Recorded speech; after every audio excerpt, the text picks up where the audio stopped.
And we're live. Welcome, everybody. Today is February 23rd, 2024, and welcome to the 11th episode of Beyond the Box. We were outside the box, but we did a name change, background, everything. Thanks to my new executive producer, Penny L.A. Shepherd. That would be me. Yeah. So, everything that let me just say this and get it out the way, YouTube. Everything that we discuss or show on this show is done by our research and it is for entertainment purposes only and educational. We advise that you do your own research. And with all that being said, tonight we have Penny L.A. Shepherd with us. And of course, we've got Susie. And we have a special guest. So, Brian, introduce yourself. Tell everybody about you. Thank you so much, Brenda. Um, Basically, I've recently been on the SSP and Super Soldier Secret Space Program and Super Soldier scene for about the last year or so since Contact in the Desert. And after Facebook dumpster fire platform that it is, um, blocked my account that I'd had my whole life, basically. Of the first girlfriends going back to high school, and I was really depressed about that. And around the Contact in the Desert, I started up a new account, and joined the sword collector groups. You'll see a sword on the wall behind me, and also a lot of the secret space program groups. And friended Sean Bond with the Psionic League, who's done a lot of great work healing, doing healing work with a lot of SSP folks, who've been mind control altered and stuff.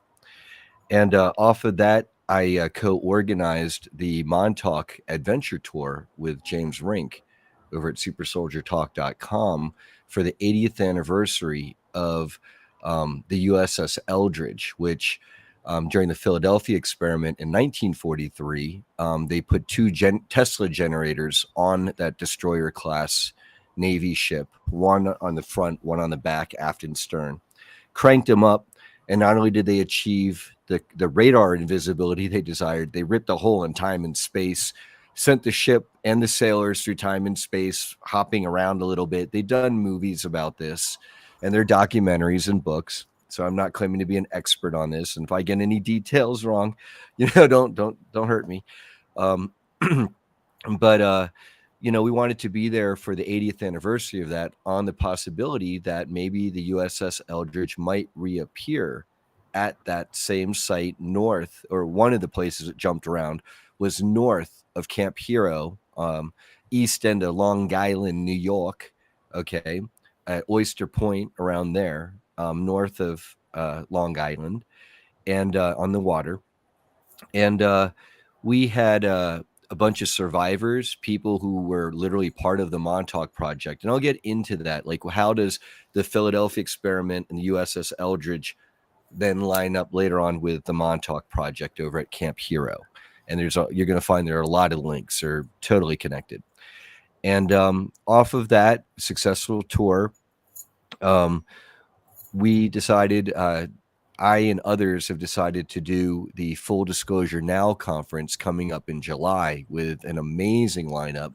We're still getting the website up and all of our, dots, I's dotted and T's crossed. But it's coming along. We've got an amazing headline lineup already. That's what's important to us. And we're going to basically use the conference and the organizing, the contacts that we do through that to get the word out to the whole world about the Full Disclosure Now movement, or whatever you want to call it. And the reason why we call it the Full Disclosure Now movement, or why I personally call it that, is because everybody knows about ETs, whether they're Greys or Draconians, and we want to know about UFOs and spaceships and anti-gravity and medical bed technology and laser beams. And I'm all for that. Don't get me wrong. Having said that, nobody, or at least the lamestream corporate media, which is owned by those who would depopulate all of us, if you will. Right. Those who shall remain unnamed right now, they, those guys, and all the S ritual abuse, and MK Ultra and military abductees of like children, from even the wombs of their mothers, and hybridization programs. And turns out that it may be that a lot of these hybrids, I've heard from a source, and she seems to know a lot. Okay, I find her credible. Okay, she says that a lot of these hybridization programs where people are being told, oh, you're being a mom or a dad to these hybrid children, and it's wonderful. You're doing this great service to humanity. Well, there's actually, in some cases, and I'm not going to say blanket all the hybridization programs, but in the cases of some at least, it may turn out that these hybridization programs are on the one hand to generate generations of hybrid children who will then replace humanity eventually on this planet, because now they're basically the interface between who would be our ET overlords, right? And then our compatible genetics to now live here and make this their own beachfront property, right? And Yeah. then the other one is some of these children may be being taken off world to be enslaved or whatnot, because it turns out that humans in particular make great slaves who are very useful. And then if you could hybridize us and give us psychic abilities even stronger in X, Y, and Z, that's how they think, is how can you get the most exploitation out of whatever entity or body or avatar or piece of equipment they can. And so, Well, yeah. I'll And tell you, go ahead. the more that I look into a lot of this stuff, the more it just makes me just sick. I mean, I've gone through things as a child, and the things I went through, and then some of them are in them even longer, and it's horrible. Horrible. Right. And a lot of people, there's a huge cognitive dissonance in part because who wants to know that any of this is happening, much less to children? That is so absolutely terrible and heartbreaking. And so off of this, we're not only assembling the most credible, brightest testifiers and the remote viewers who are seeing these people and what they've gone through and are blind scientific remote viewing and corroborating these people, as in the case of Courtney Brown and the Farsight Institute, remote viewing what happened to Tony Rodriguez, who was abducted through. We've had him on our show. Okay. And so we're having both of them are scheduled to be at our conference in July. And we had a sister event, the Day of Being Beach Festival, that weekend, July, Saturday and Sunday, the 13th and 14th, leading into our 4 days of conference with headliners like Tony and Courtney and others. And that's going to be amazing. It's a dream of mine to get people like that on stage together, discussing what it's like to, on the one hand, go through that, and then on the other, remote view it. That's part of the experience we have lined up. And yeah, go ahead. Go ahead. Oh, I'd say boop. Brian, it's you. Okay. Off of things like this conference and all of these podcasts and guest appearances and on my own show, I've got a YouTube show with Arkeem Ra, who is a MONTAUK survivor. I don't think I'm outing Penny, right? Right. Okay. So, and many others. It's shocking apparently how many people there are out there. And when you got time travel and consciousness travel technology, transfer technology, combined with cloning technology, and portal technology to go who knows where, then all bets are off. When I know that I was involved in these projects, but Susie found out that she was involved in these projects, and she had told me about some things that happened to her, time travel things that happened when she was younger. And then, and I'm going to ask you about that in a second, Susie. And then she also remembered that she had been in a classroom waiting to see Pegasus.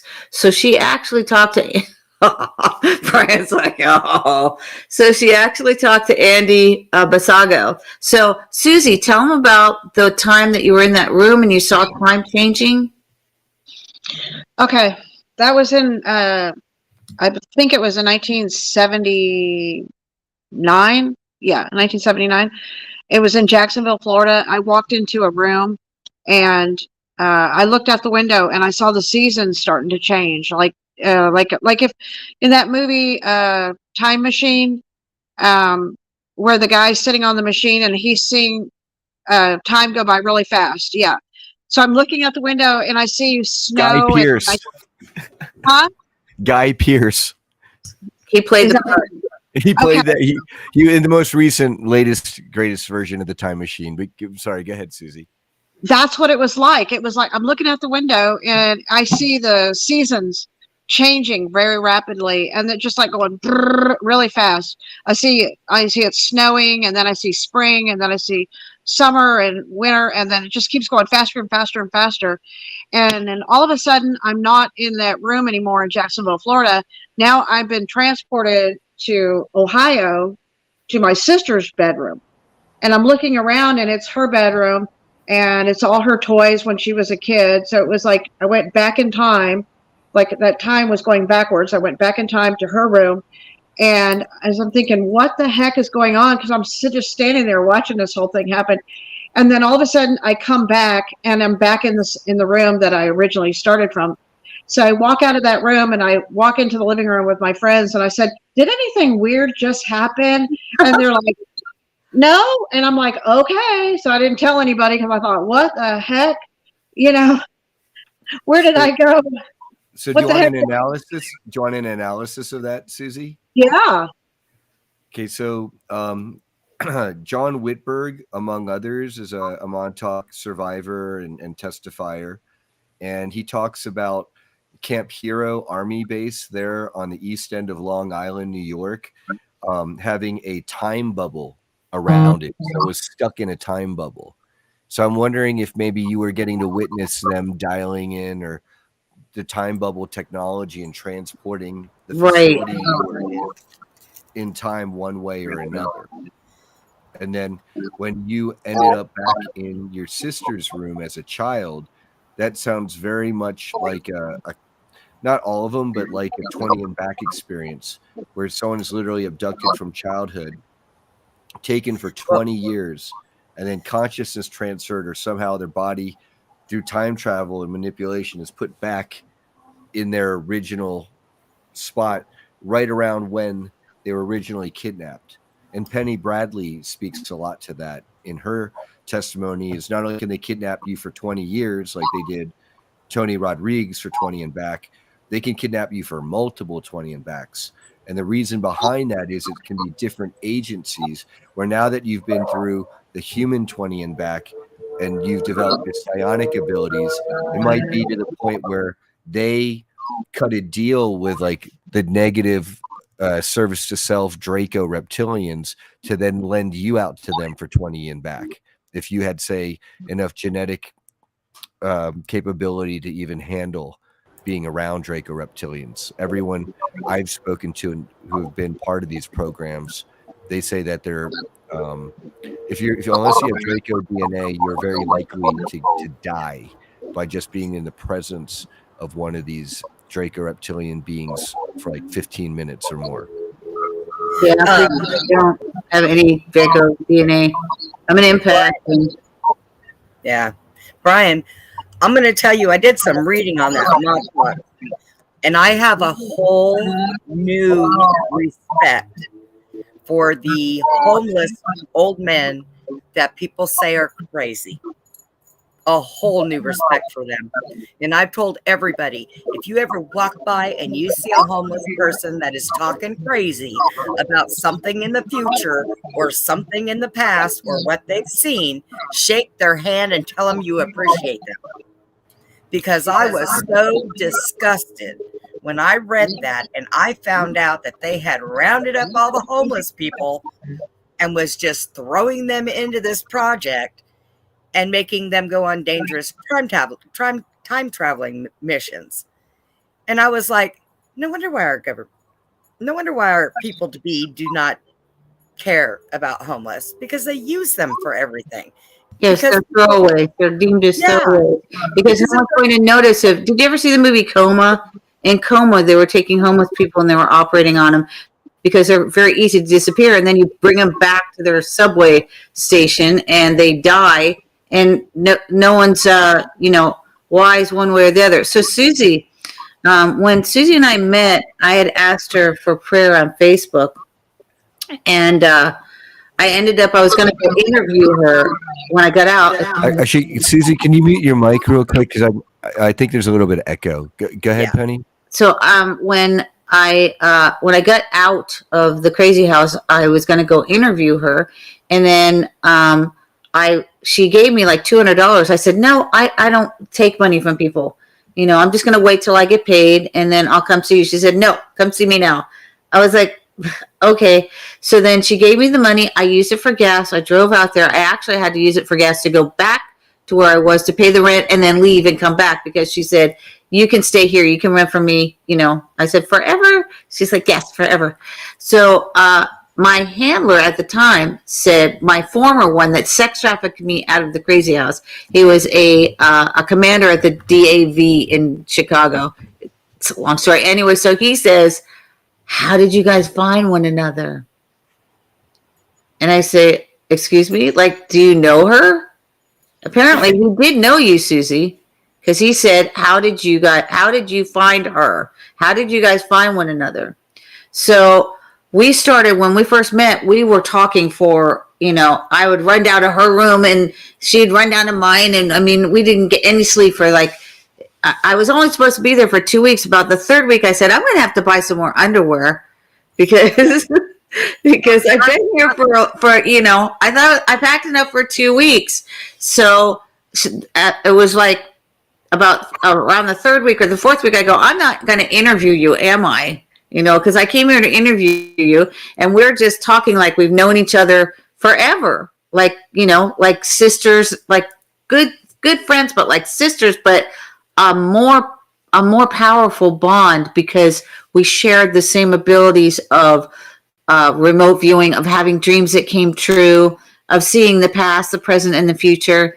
And I know that in Project Genesis, Subproject Eve, which you're not going to find any paper on that these were some of the projects that were involved in that. Plus, my mom was born in New York, and she painted a lighthouse that looked like Montauk, but she was too old to be at Montauk because she was born in 1930. Penny, with time travel, they kidnapped and involved people from all periods of time. Arkeem talks about Napoleon Bonaparte, like in the movie Time Bandits. Okay. Because she was definitely traumatized. She was also SRA'd by her mother, prelingual. So before she could speak, she was gay, and she said she'd been abused by her father, by her mother, and then she said my father slept with her mother. And so, like, why did they get together? Because you and I talked a little bit about this in regards to I know that I am 11 from Stranger Things. They have so many details about my life. It's like very, very personal details. So when I talked to Susie, I told her, you're in Stranger Things too. She's like, no, I don't even like that show. I was like, really? Okay, whatever. But you're in it. And if you're not in it right now, then you're going to be in it in the next one. And then I told you this story too. We were at she had to evict somebody who hadn't paid their rent for like forever. And so she went down to the courthouse, and we're sitting in front of the judge. And I said, oh, by the way, I forgot to tell you last night, you're in Stranger Things in the next season. She's like, what? I go, yeah, it's called Susie, Do You Copy? She's like, what? Because she has microwave hearing also. And I said, yeah, Susie, do you copy? And they were saying, who the hell is Susie? And I go, I know who the hell Susie is. I'm living on her ranch. And so when I say that, the judge says, would you like a copy of this? And she's just looking at me. Right? Would you like a copy? Susie, do you copy? So we found out from when I start researching myself, then she starts remembering more about, because we're meant to be together to help each other through this life and through our recollections, to help each other with discernment from past, present, and future events. Wow, I got like moved all over the place. She's moving people around the box, Sorry. Brian. I'm moving everybody around the box. Okay, good, because now you can see it says Awake Nation. It just said awake, the awake before, because the box thing was covering it. So anyway, Susie tells me this one day, because I was kind of mean. Okay, I was coming out of MK Ultra, and I know what it is to be mean to people, and I was kind of mean to Andy Basago. And I said, I'm sorry, because I know later on I was like, because I was mean. So I said, I'm sorry I was mean to you. And please tell, I had a friend who had him on his show, and I said, please tell him I said I'm sorry. Because I said to him, you'll never be president. and so anyway. For our viewers, because in some timelines, some of these folks, including my good friend Michael McIntosh, I'm going to give him a shout out, whether it's in this timeline or not, there's a timeline where he apparently becomes president in 2024. Right. Apparently we all become president, because I was told I was supposed to be president. Tom Altaus was told he was supposed to be president. Only I got to be president of the residents in the crazy house, like the One Flew Over the Cuckoo's Nest. Yeah. And the lady said to me, she said she was a sex slave. She died. She was in hospice. She was a sex slave to the man who invented the Enigma machine. She's like, do you know what that is? I'm like, yes, I know what that is. I'm surprised I do, but yes, I do. And she said, I'm dying and they need a president. And God had told me you're supposed to be president. I'm like, president of what? Right? And so she says, I'm dying and these residents need somebody to take care of them. I know you will do it, Penny. Well, if you become, I said, I don't want to do that. I don't want to be president. She said, if they elect you president, will you take the presidency? I said, okay, fine. So then I got elected president of the residents. And then some lady asked me, this is a story I tell, Susie's going to laugh. So some lady says, are you president of the residents? And I said, I'm thinking, if I answer yes, I'm here forever. So I said, no, Trump's president. And she said, no, you're the president of the residents. They're stealing my underwear. Oh my God. I was like, oh, yes, that president. Yes. But the president of the United States, that's not, because if I say I'm the president of the United States, I will be in the crazy house for the remainder of my life. So I said, oh. And I want to speak to this because, with time travel, and then they were using chronovisor technology. Yes. And that would explain for our audience, why The Simpsons has been so prescient over the years, is because Matt Groening, and I don't think I'm outing him, apparently he's a Freemason, and that's why they use that yellow and blue, the Ukrainian yellow and blue. It's right. Probably Khazarian yellow and blue, okay, for like all the Simpson characters. And, the symbolism of the Simpsons, like they're the Simps, right? And Homer, the father figure in Springfield, could have been anywhere USA, with Homer, the bumbling father figure, because, of course, they want to just take apart the families. After they took apart the tribe, now let's take apart the nuclear family. And,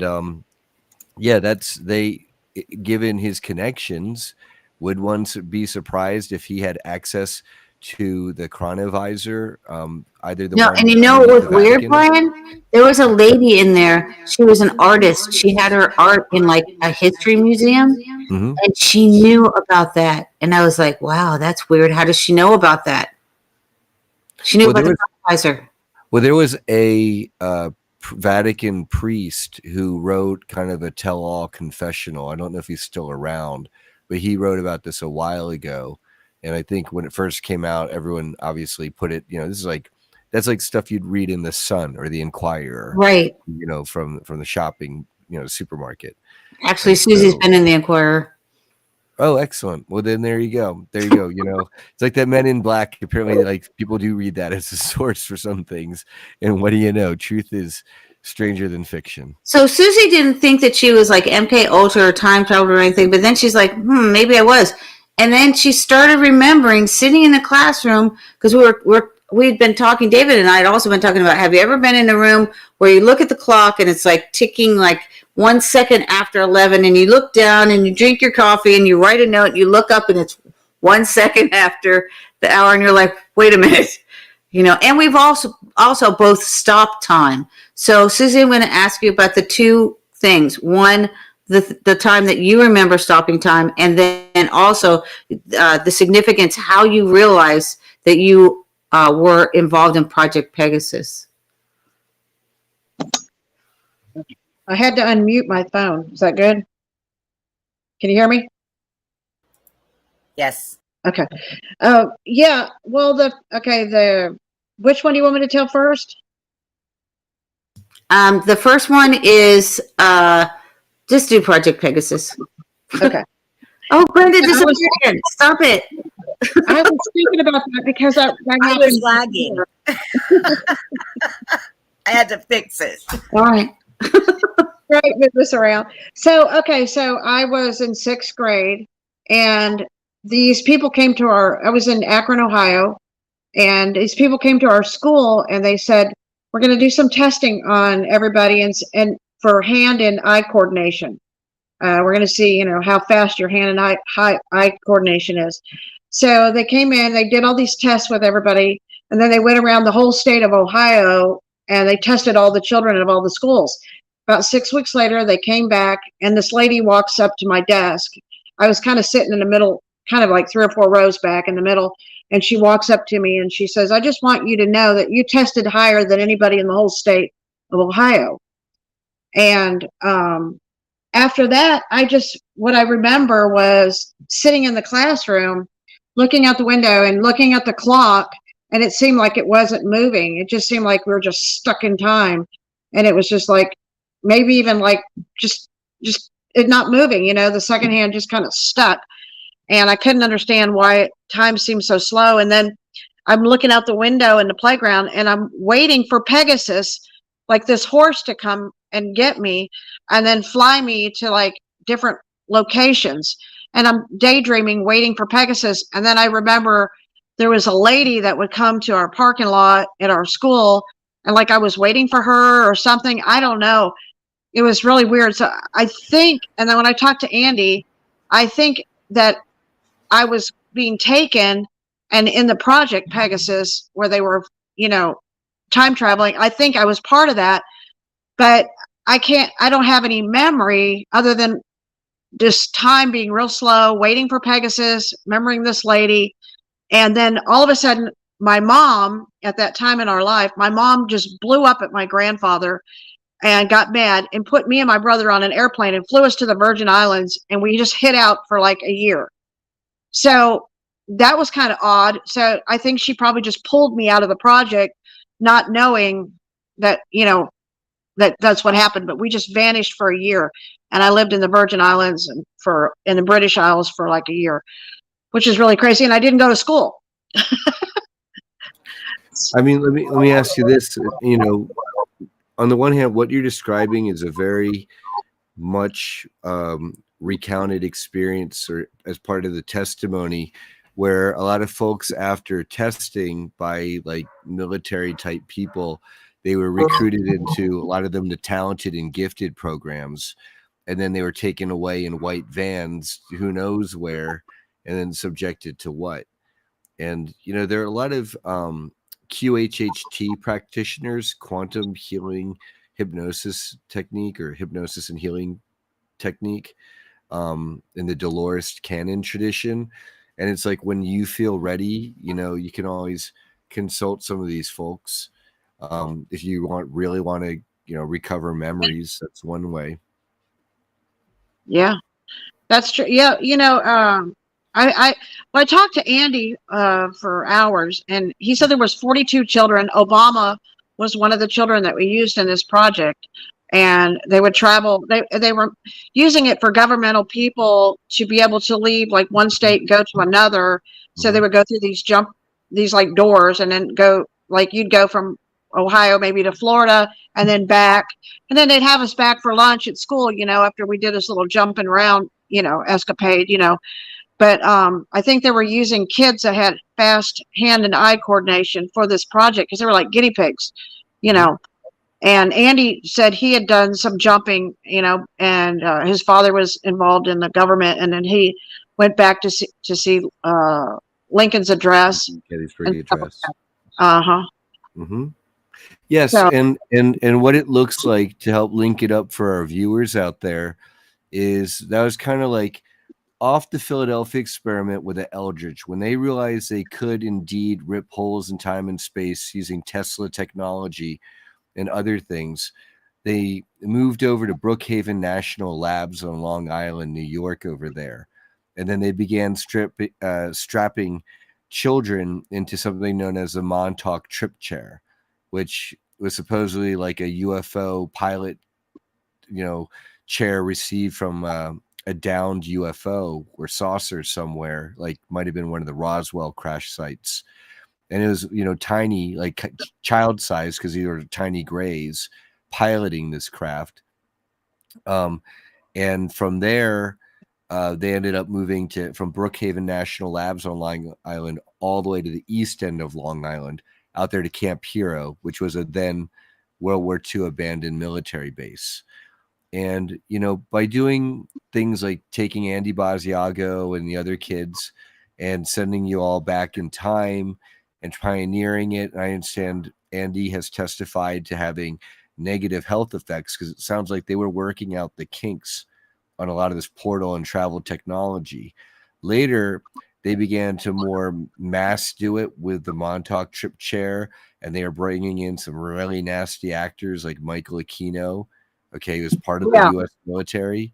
Okay, yeah, I know who he is. Yeah, right, doing all sorts of stuff to these children to then send them back in time, really to mess with time. If you want to have time soldiers looking for kids with psychic ability, great memories, great eye, hand-eye coordination that you could send on like life jeopardizing missions and hope they come back, because they're really valuable at that point, right?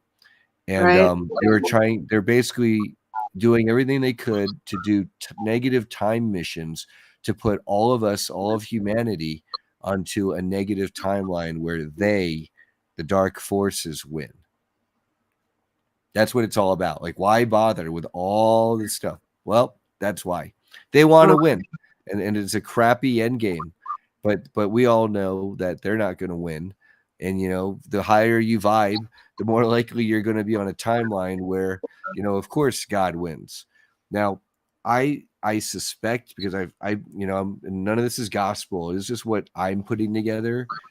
I suspect there's kind of like, because Source wants to experience everything, So I think that there's probably like 64 main timelines, and like 40 of them are really awesome and positive. And then there's like 14 like cray timelines. Like there's like a Mad Max timeline. There's like a black hole explosion timeline. There's like a Penny in the Crazy House timeline where she becomes president. Oh, with Hillary? Yeah, that's a zombie timeline. No, I'm saying there's one like I'm in a crazy house and I become president in the crazy house. For you. I thought you were talking about Hillary, because Hillary was also told she would win. Yeah, with that timeline. I wrote a song about time. It's been going through my head right now because I gave it to John in a pocket watch. Of course, because pocket watch is time, right? And I gave every single handler I had a pocket watch. But Susie, can you mute for just a second? And so the song I wrote with Steve, because he was my guitar player, and I'm thinking, was John involved in time travel projects? And why did I give him the song in a pocket watch? I gave him the song in a pocket watch for Christmas when I was in Modesto. I wrote, "We only have time. Thank you for yours." And I signed it the band name. I didn't sign it my name. I signed it Stinger. And I sing it with a Jamaican accent. I'm trying to figure out why. I'm not sure why, because they sent me to Jamaica twice, and there were doctors at my table each time, of course. And so the song goes, "We only have time. We only have time. Such little time to make it right. Have we only have time? People pass by us, street signs that stand still. Think I will wait here forever as I'm waiting still. We only have time, we only have time, such little time to make it right. Have we only have time? And that's on a. I took my music that I was writing and I put it on the Copyright Office, which I haven't gone back there to get it yet. It's there. And so is my brother's book, but I'd have to actually sue the Copyright Office to get it because he's dead. So I'd have to sue it as his heir. And it's incidental because I'm doing what I'm supposed to be doing, what he would have wanted me to do, because his clue to me was that manuscript, which was taken by an individual who was in contact with my handler, Darrell, and it was his script, and it was called The Whistleblower, and it was about Bush, the Vatican, and my family. And then when he became divorced from his wife, he came back to California, and he lived with the homeless people at the beach, 20 minutes from my place. He could have walked to my place, and I think he was actually thwarted from coming there, and he was murdered in Mission Beach. Well, Penny, I want to comment on that because there's a lot to unpack there, obviously. But one of the things is, here's a very common thing in your testimony with so many others, is having a musical talent background, or performing, singing, Frequency. songwriting, playing music. This was very common with all the Montauk children and these programs because of cymatics and the science of frequency, vibration, light, and sound. Now, to speak to Sarah Lauren, she's asking, do you think time is literally a construct of the slave matrix? Like when we break time, we ascend to the present moment, which is eternity, just outside of time. Hello, nice to see y'all. Okay, so I think this may help people. This is a cosmology that I didn't invent or create, but apparently there are a lot of even ETs or the Emerald Tablets and Thoth and all that. They talk about what's called the law and the raw materials, RA materials, raw, the law of one. Okay, and it's a concept that, hey, there's God's source way up high above all, and we get fractured, broken off. It's a shattering off of that beautiful diamond source. And through trauma and stepping down of energies come way down from all the way up high, whatever consciousness, higher, lighter density, higher vibration frequency that source is at, all the way down to first density, which is basically rock and dirt. And then we hit second density, which is like animals and plants, or plants and then animals, getting into third density where we are now in general humanity, right? With our kind of like human kind of monkey brains, but not, we did not come from monkeys. We came from Lyra. We'd still look like monkeys and we'd be hairy. Right, exactly. Then why are there still monkeys? If we came from monkeys, why are there still monkeys? That's Cat Williams' joke. It is great. Maybe the Mind Unveiled. I want to give a shout out to them. They pointed out a lot of great stuff, and I don't think I've given them a shout out yet online on air. And off of that, our common and where was I going with this? We're talking about the construct of time. Oh yeah, construct of time densities. That's right. We're now in what's called the ascension phase, from going through from third rapidly to fourth, and then into fifth density, because apparently fourth density is more of a waypoint. That's where you've got like the lower astral and stuff as well, which is kind of nasty. And that's where we're becoming telepathic. So now we can start to get into group mind. But really it's fifth density where we want to get into, we're telepathic and we're vibing with each other and the earth and the plants and the animals, and then sixth density is where, and I'm forgive me if I'm getting this wrong, and I think like Dolores Cannon and Edgar Casey, they probably talk about this as well. Now you've got collective telepathy. Now like humanity, we're at the level where collectively we're all totally vibing together in a group consciousness and perhaps able to interface with other collective group consciousnesses in constructs. Okay, and then off of sixth comes seventh. And that's probably where you're transcending time and space and all that. And you're getting into God realms and parallel universes and timelines together with everything we've already mentioned below that, right?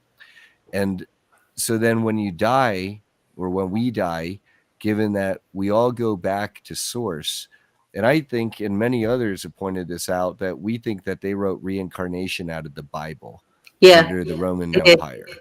Okay. And that messes people up a lot. And fear hell, fear hell, fear hell. And that's not what existence is about at all. I'm not saying there isn't a place called hell, but I don't think it's exactly the way they quoted. And they changed stuff in recent printings. The stuff they're putting in so-called printings of the Bible is Yeah, crazy. Susie's read That's the not. Bible 7 times, and she speaks on all of the other books Oh, okay. as well. What's her name? Susie. Oh, you speak to this. Speak to this in particular. Okay, excellent. Yeah, so great. So we're all on the same page. Yes. And I believe with all the near-death experiences, with a huge preponderance over thousands of years, everyone's saying the same things for the most part. There are variations on maybe your worldview or religious, spiritual view, or not. Some people are shocked. They're Muslim and they see Jesus Christ, Yahushua. They didn't expect to see that. Or they committed suicide and they didn't think there was an afterlife, and they're being embraced by a ball of light and showing like that they're going to survive their suicide attempt and have grandchildren. Okay, so yes, that to answer your question, to our commenter there, time at that doesn't exist. It's all happening at once.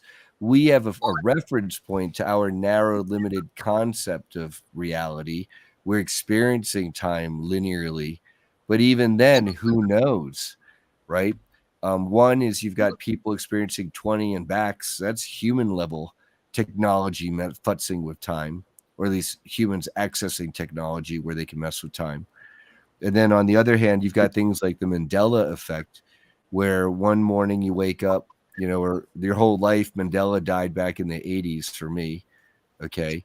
And then all of a sudden, 2011 or whenever, he's alive and he got out of Robben Island prison and became president of South Africa. Susie's telling me all the time, don't you remember when so-and-so died? I'm like, no. She's like, Bob Barker? How many there. times has Bob Barker died? Yes, that's what she said. Betty White. I swear. Right. Yeah. Susie's got a catalog of all the people that died. She's like, you remember when they died? No, I actually don't. And so to me, at the very least, it means reality is much more malleable than we thought it was. And then I forget where, like some kind of star reports or Galactic Federation reports, they're saying, one may ask why, if they're the good guys, right, would they allow the bad guys to be doing all this messed up stuff, perhaps at places like CERN, okay, and Europe or whatnot, is because in allowing the baddies to open up these portals, it revealed where all the portals are. So the good guys, they're out there too, because where you got bad guys, you got good guys, okay, and gals. They're able to now shut those portals. And that's been apparently part of these cleanup operations. And then if anyone ever wants to talk about that, body doubles, clones, cleanup, I'd love to speak about that in the current spirit of the movement. That's my, one of the topics most near and dear to my heart. Oh, yeah. Mine too. That, and I one day want to do something, go through information, because I was talking about that before. I would really like to do something on CERN. Yes. So CERN, what they're doing is they're blending their peak technology together with their occult to basically open up portals to very negative, bad places and entities that the common Jane and Joe six-pack would probably not want to crack a Pabst Blue Ribbon with, and this very Lovecraftian type stuff. Okay. And, I believe that guy, he is really tapping into this stuff, and it's frightening, but it makes a lot of sense. Yeah. But, do the people that are doing this not realize that, okay, they can set bad stuff out on the world at the rest of us, but when we're gone, they're going to go after them. Right. Do they So not think of the end game? so a couple of things They're is crazy. right. You're using a certain logic that the common human being, decent human being would employ. That's not their logic. Their Mm-mm. logic, speaking for them, sorry, not that it's my right, but everything they've heard, so I'm just going to parrot it back, okay, is that it's their bloodline right to rule all over us. And in their minds, they're cutting deals for power with these entities. Now, of course, part of the reason why a lot of these older types, like the Kissinger types, who's probably dead long before they announced his recent passing, okay, want to embrace transhumanism is because they do want to avoid getting recycled pulled outside of time, getting what kind of life review do you think they're going to have? And then off of that life review, where do you think they're going to get sent? I mean, no offense, but if there are candidates to get sent to that lower fourth hellish realm, it would be someone like that. And then I hear there are other people who say that there's a prison planet somewhere that a lot of them are going to get Yeah. sent to. That's this. Where no, well, Earth. no. See, this is the easy mode prison planet. There's a I don't prison know about planet that. where apparently a lot of the baddies are going to get incarnated on, where it's such a nasty planet that if you don't pull together to survive, you will die. And so you are forced to learn the lessons, or you're going I to saw keep that. suffering. I saw that planet actually. Tell us, please. I'd love to hear about that. Okay, so well, I saw different planets, but I saw this one planet. It was like Earth, but it was like all the bad people, all the very bad people had to live on the same planet with each other, and it was just freaking hell. Like they were doing all the bad stuff to each other, and they were like all stuck with each other, having to live with each other. It was a bad place. And then what I heard is on this particular planet, and I don't know if it's the same one that you saw. It's so bad that every 5 years, like it goes dark, like that movie, Pitch Black with Vin Diesel. Great sci-fi movie, by the way. And these nasties come to the surface. And at that point, if they haven't banded together and prepared, they're all effed. And so this is one of those worlds that forces even service to self beings to cooperate and learn some of the lessons of service to other.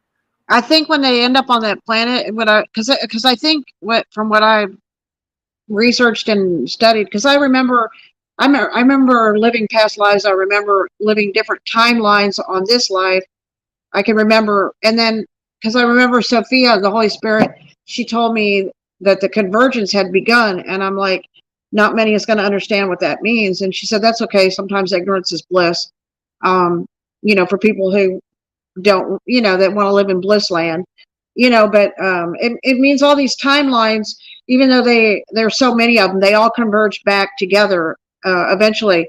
And because there's one timeline, and so it doesn't matter how many they create, it all ends up on the same convergence of one timeline. Yeah. But I think that there's cycles of 2,000 years of karma. People have to cycle out for 2,000 years and work out their karma. So the ones that go to that bad planet, what I remember was they get 2,000 years of incarnating on that planet. Yeah. Yeah, I also I saw when I was in the crazy house, after I was told I was supposed to be the president, and then I ended up being the president. I saw a planet explode. I saw ships ejecting from it. I saw the planet catch on fire, and then I saw it turn dark, turn black. And Penny, that recollection, if I may, was it this planet or a different planet? And in what context did you see that planet? Was this a recollection of an SSP experience or what? I don't know. I was just there, and I closed my eyes, and I saw this planet. I saw people ejecting from it, like in Superman, and ships, many ships ejecting. It caught on fire. The atmosphere caught on fire, and it eventually turned black. Also, when I was in when I was at Willow Creek Church. There's a lot of satanic references in there, and there were pictures on the wall. And in the individual who actually took my brother's screenplay had said that they had pictures of him on the wall. I'm like, what were you? He said, I didn't like them on the wall. So I asked him to take them down. I'm like, what are you, Jesus Christ? Why did you ask him to take the pictures down? And then I'm sitting there because I ended up homeless, and I went there every day, and I worked from like 6 a.m. until 10, 11 at night. And then I would go find some place to sleep. I actually slept in Mulberry Bush. I slept on a street that said Mulberry Bush. I was like, here we go around the Mulberry Bush again. And so I look on the wall this one day, and there's these 3 pictures of where I was working. And I looked, and I saw, it looked like John, I'm pretty sure it was, and had a COVID mask on, but there was no COVID at that time. So he had a mask on, and I'm like, okay. And in my head, I'm thinking, is there a virus sometime in the future? This was in 2016, 2017. Is there a virus sometime in the future? Why is this a picture of John with a mask on? And then I said, that's John. I know you for 1,000 years. And that was the first time I was like, I don't actually believe in reincarnation, but what the H? This is a conversation in my head. Then I went into the prayer and worship room. They had a life-size rendering. Now, my mom was an artist. She used all different kinds of media. And she had, when I went back to see her in 1983, cocaine cowboys were rampant in Florida. I was told by the police there that I needed to obtain a gun, but I said no. And I got mace instead, which eventually, at one point, I thought someone was following me, and I maced myself in the face. So that was fun. And, and I said, yeah, right, that's me. And so I was like, oh, well, you're going to rape me? Let me incapacitate myself for you. Now wait. Now listen. When I do come down there, you're going to teach me how to use mace? I am taking you out to the field. I'm going to bring a can of OC to teach you how to use it. I'm going to bring different types of guns. I'm going to take you out there and teach you how to shoot everything. Yes. Susie does that. Susie got me covered. And we're going to ride out there on horses. Right. Well, okay. We got to figure out how to keep me from sliding off the horse because I have She's no right like leg. Annie Oakley. I can't hang on. She's like Annie Oakley. Oh, I know. Between her and I, we're going to have you cowgirled out. Right. I'm not going to look for that boyfriend that has his carry license. I know he's out there. You know what? It's Texas. You ain't got to. It is Texas, and Texas is a very big state. So, right. I'm writing up my list now. But unfortunately, the last list that I had when I met my husband, he was everything on that list, but he was a handler who was sent to me by my other handler. I wrote everything down there. It was him. As a matter of fact, when he took me out to lunch, that's when my face got ashen white because one of the things on there was he had a white Jeep. I didn't realize I was remote viewing this man. And so when he pulled up with a white Jeep, I was like, oh, shite.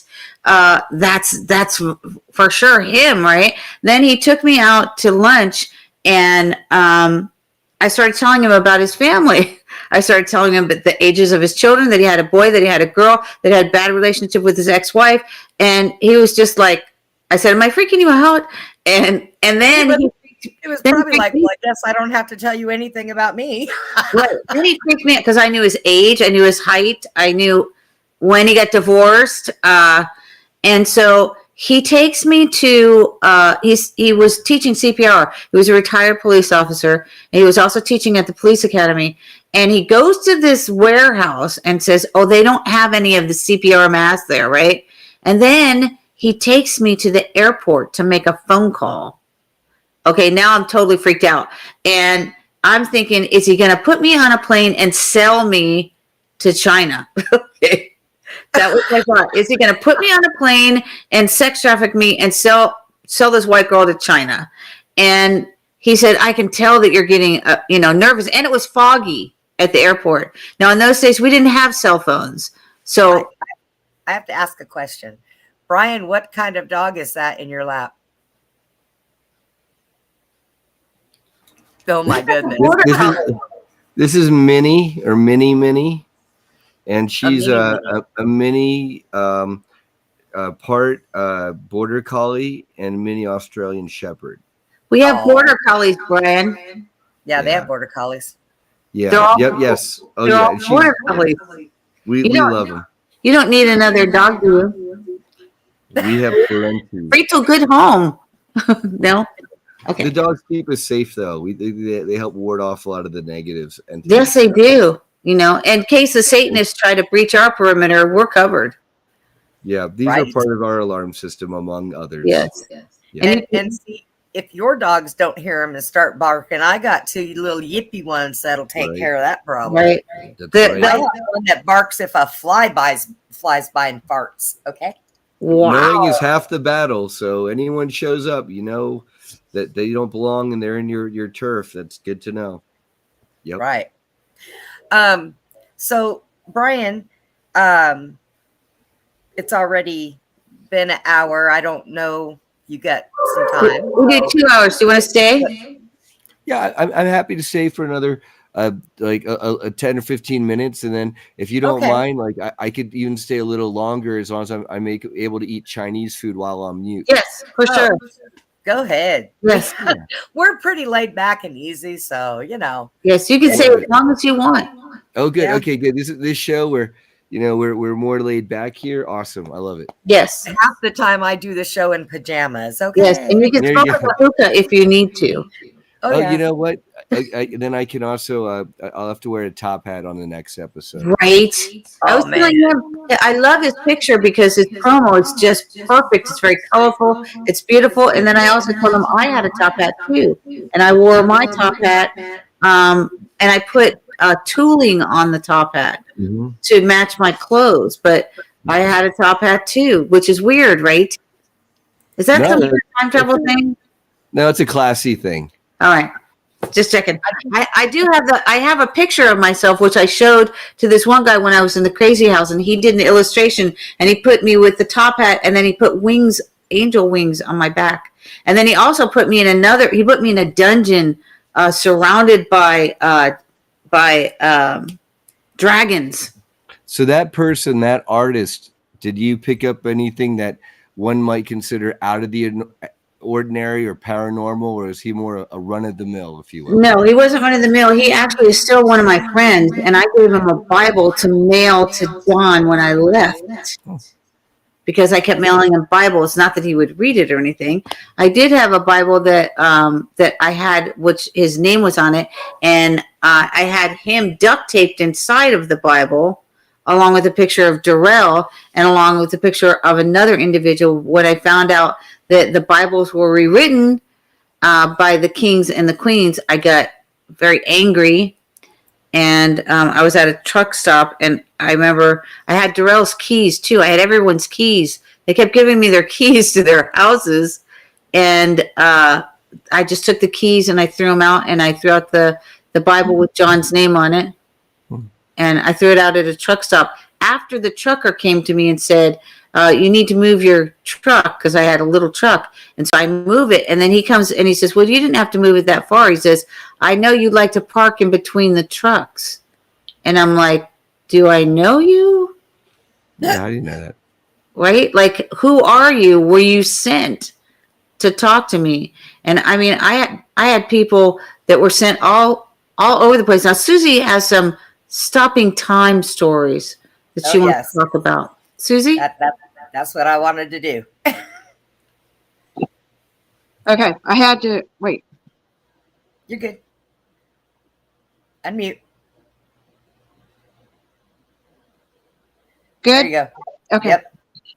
Okay. All right. So yeah, I've been on mute for a while there, but okay. So this one time I was going down the road, and I had just left a Christian roller skating, and we had went to Whataburger and drank a lot of coffee, and I had to go from Austin to Elgin, where I lived, and I was with this guy that was driving the car. His name was Buddy, and so we're driving down the road, and I had gotten into an argument with this guy about speaking in tongues, which I think speaking in tongues is just remembering your other languages in your past lives, and that's why you can speak in tongues. That's what I think.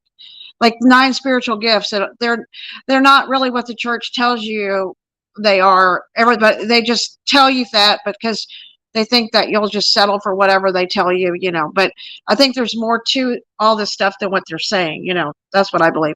So, because Penny said I read the Bible like 7 times and I've studied all this stuff, and I also kind of studied all the way back to all the Gnostic stuff, which I understand that there is a God that is not the same God that created the matrix that we live in and that the world that we live in. So there's 2 different gods actually, but people don't realize that there is a false God, or the God that Jesus kind of warned everybody about, but they didn't quite get it. They don't understand that story. But so this is what I was doing. I was praying in tongues. I was talking like that. I was praying like that. And I was going down the road, and the Holy Spirit said to me, turn off the radio. And I'm like, okay. So I turned the radio off, and I'm still praying in tongues. We go around a corner, and he's driving, and I'm just sitting there. And right in front of us on a curvy road was a van that had tried to make the corner, I think, and it rolled over, and it was upside down, and tires were up in the air. And I'm speaking in tongues, and all of a sudden, this electricity bolt of lightning or whatever it was hit me in the top of my head. And it was like about that big around, this power source hit me in the top of my head, came through my arm, out of my hand. And I'm looking at the van, and I'm like this, and I pick up the van in the air, and time stopped. Everything just stopped. And there was a policeman there, and he froze in time. And then the guy that was driving the car, he was just frozen in time. He was just sitting there holding the steering wheel. And I'm like praying toward this van, and I see it picking up in the air and starting to turn back, to come back down on its wheels where it needed to be. And at that time, I tried to turn my head to see what Buddy was doing. And he was like, he was frozen, but I was like slow motion, and it reminded me of, I saw that movie, Flash. And so he's running really, really, really fast, and everybody else is slow or not moving. The faster he goes, the slower everybody else around him. And I was like moving through time faster than everybody around me. Everybody else had like stopped, and I was going at a different speed of time, So as I was praying like that toward the van, it turned up, sat back down on its wheels, and then it's like all of a sudden the power disappeared and everything went back to normal. And I said to Buddy, did you see that? And he said, no, I didn't see anything other than it was upside down, and now it's not upside down. I said, you didn't see it turning in the air? He said, no, I didn't see anything. And then we drive home, and I have a dirt road I lived on. It was 4 miles. And I said, Buddy, you got to stop. I got to get out and go to the bathroom. I'm a country girl. I got to go pee. I had too much coffee. So I couldn't make it to the house. I was like 4 miles down a bumpy dirt road in that car. I couldn't do it. I said, just let me out. I get out, I run over behind the car, and I look down, and I see 3 blades of grass go like this. And they go, praise the Lord, praise the Lord, praise the Lord. And I saw the grass singing and praising God. And I said, oh my God, I have to praise God. And I'm thinking to myself, thank you, God, for what I just saw, the grass was praising him. And I'm like, what the hell? And I tell you what, and I tell that story, kids like, tell me the grass story. Tell me the grass story. Kids love that story. I'm like, I can't even understand. I mean, that's like an Isaiah level anointing there. You can stop time, pick up something, move it around, and then like restart time, and no one else is wiser for it. Yeah, that's definitely it. And you're also seeing the fractals in the time as well. Even the blades of glass shall elucidate his name. Like it says, the trees will clap and the rocks will cry out. It talks about, objects speaking or praising God. The sun and the moon says praise him, and tells you, and I'm like, I'm watching literally grass dancing and singing in unison, three blades together, singing and praise the Lord, praise the Lord, praise the Lord with a really squeaky voice. I'm like, oh my God. That was that. What is it that we talked about that one time, Susie, about Mother Earth? That was God kicking in Mother Earth. Right. Praise him. And in a lot of heaven NDEs, there's people who talk about singing grass and singing flowers and singing trees and rocks. Right. They said that I've heard, stories when Jesus was walking, the trees, the elements, and everything like reacted to him. Like everything would sing around him, or the trees would clap, or everything, the rocks, everything acknowledged his presence and had a reaction to him. And I heard that's how it was. And there was like this, like, I guess, a vibration that he put out. Yes. That everyone and everything could feel it. It was so different than anybody else. You He's a knew. super high level love vibration. We were talking about draconians here at this level, where just being around them, the normal human being, you could die in 15 minutes or less, or certainly die by 15 minutes. And according to a lot of these testimonials. And so, Brenda can tell you. Brenda was her dad. I've been around a couple of them. And she saw kids. Yeah. Yes, I have been around a couple of them. When I was younger, I was taken to work with my dad, and I wasn't allowed to go wander off too far, Then we would go down a couple levels, and one day we ended up in this room, and there was two of them, and they were working on stuff with scientists. Yes, pretty tall. But there was also military people behind them that were armed, that were just standing by to make sure they were behaving. Can you mute, Susie? And my dad would tell me, don't get too close to them. Well, I've smelled them before. I smell them. Even if they're in their human form, if I am somewhere and they walk by me and I smell that smell, I know. And I'll look, and then I'll catch them staring at me. I think that What did your dad do, and where were you? Huh? What did your dad do, and where were you? I don't know exactly what he did. I was young, and that's something that him and I, he never really talked about, because I don't think he was allowed to. But we had gone to Area 51, and we were in this building that almost looked kind of like a hangar. And then in this building, there was like separate little office places. And then there was a door upon a door upon a door. And then there was elevators. Was he in the military? Yes. What did he do in the military? So was my uncle. So was my grandfather. Oh, yeah. I'm big military brat. Generals. Yeah. So I'm not exactly sure what my dad did, but I know he worked there. That was his permanent spot. He actually knew Bob Lazar. Is that how you say his last name? Lazar? Yeah. Yes, I think he's in Mexico now. Or New Mexico. I'd like to talk to him. Yeah. But like I said, I don't know exactly what he did. And then one day I was at a grocery store with my mother. Now, because everybody was military, I always grew up around military bases. And we were in California, and we're in line, and I start smelling that smell, and I'm like, oh. So I turn around, and there's a man behind us. Now, he's tall, not extremely tall like they were, but I found out later why. And I'm looking at him, and he's looking down at me, and I'm just looking at him, and all of a sudden, half of his face.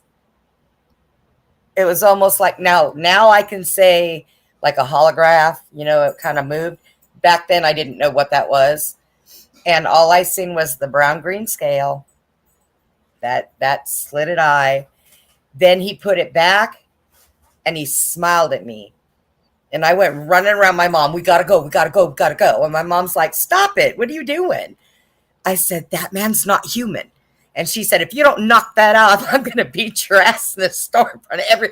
My mother was scared to death of stuff like that with me. So it was strange. You know, I grew up always knowing about things like that. But in my family, I was never allowed to talk about things like that because it scared my mom to death. But So- was she aware consciously that, you know, with all your military connections and all its high strangeness that, oh, yeah, there are lizard people? Well- or she just like, oh, no, Brenda, that's a bunch Yeah. of baloney. Don't talk Yeah. about that. Well, it wasn't only that. All of my life, I see, hear, and it can communicate with spirits. My mother never wanted to know about that. When I would tell her, she'd come in, who you talking to? This guy right here, I think he's lost, and I don't know where to tell him to go. And she's like, shut up, quit talking to yourself. Oh, yeah. My mother was, I think she knew because my grandmother was like that, but she didn't want to. It skipped a generation. It skipped her. She was the Muggle generation. Yeah, right. And so she refused it. And she would tell me all the time, like when my grandmother died, she told me, don't ever talk about this stuff with anybody in the family. Someone's going to lock you up in a loony bin. So I stopped doing everything. I didn't do any wandering off somewhere else, not knowing if I was in my mind or not, because I used to do weird things. My grandmother used to have me focus on glasses on the table and lift them up and move them with my mind. So I stopped doing everything. Grandma was in. I have a very good friend. Her name's Angela Maggard. I had invited her into the trauma triage team, but she hasn't been able to make it. And Angela her grandmother was in the Stargate program.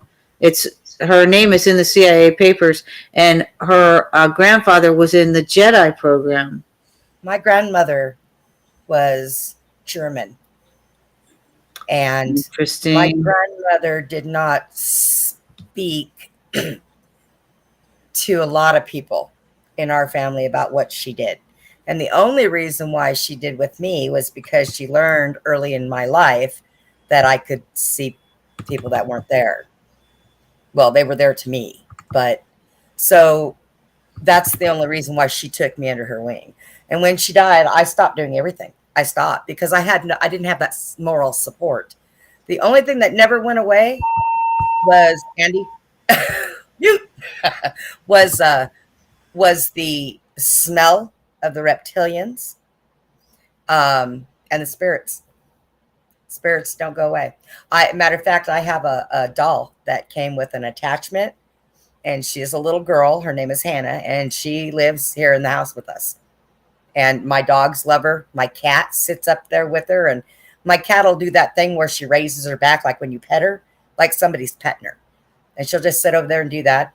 I have my mother's ashes. My cat sits on my mom and smells my mom all the time. And so I got things floating around here that don't bother me, so they're good.